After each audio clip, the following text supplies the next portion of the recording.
As you may have heard me talk in the first video, that motivation is something that we've been concerned from time immemorial.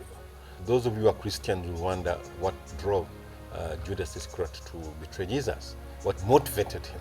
You ask yourself, why does a child cry when he or she is hungry, wants to breastfeed? So motivation is something that we've lived with for millions of years, but the foremost study of motivation is recent.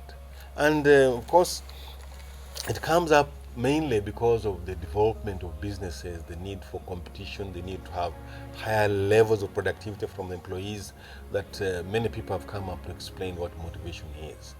And as I mentioned in the previous video, the first person to, in a sense, to systematically study motivation was Frederick Taylor.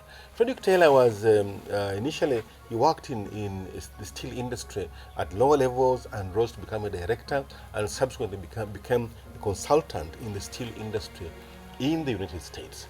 Taylor was curious about how do I improve the productivity of my worker?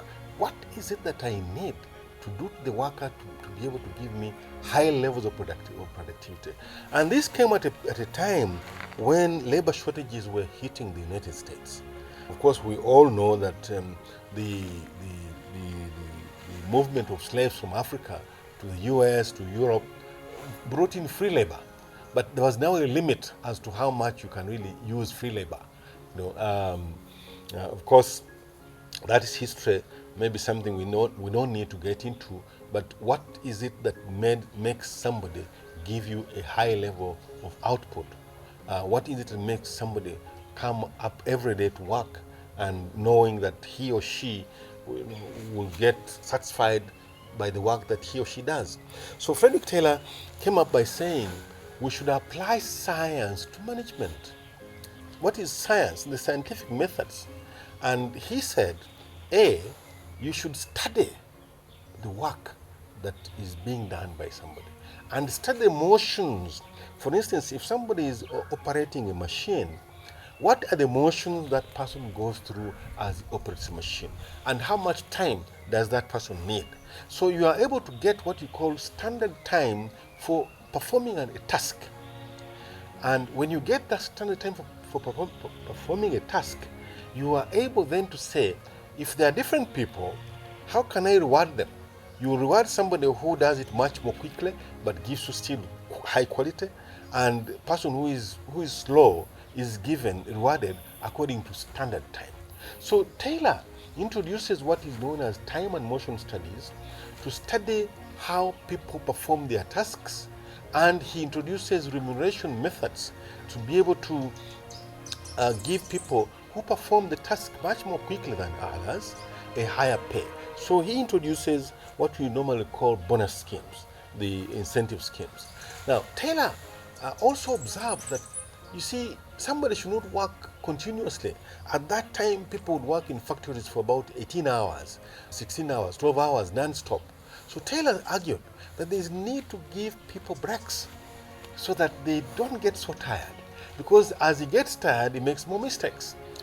So Taylor is able to introduce work breaks in a work system.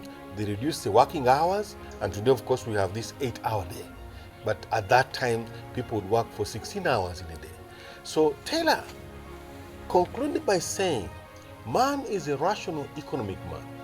If you give him a good salary, give him better lighting, better ventilation, better working conditions, he's going to give you a high level of productivity. And indeed, he did.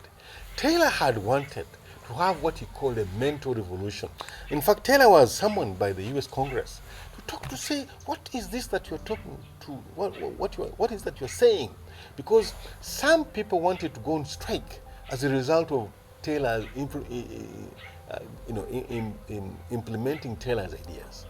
And so he was summoned, and he said to him, he was seeing a revolution in terms of labor. A good manager can only be measured by the productivity he or she achieves. And you can only achieve it if you look at the employee, give them, select them scientifically, train them, give them a good salary, give them good work breaks, give them ventilation, better light. And of course, that makes sense. Join us next time as we look at the developments subsequently.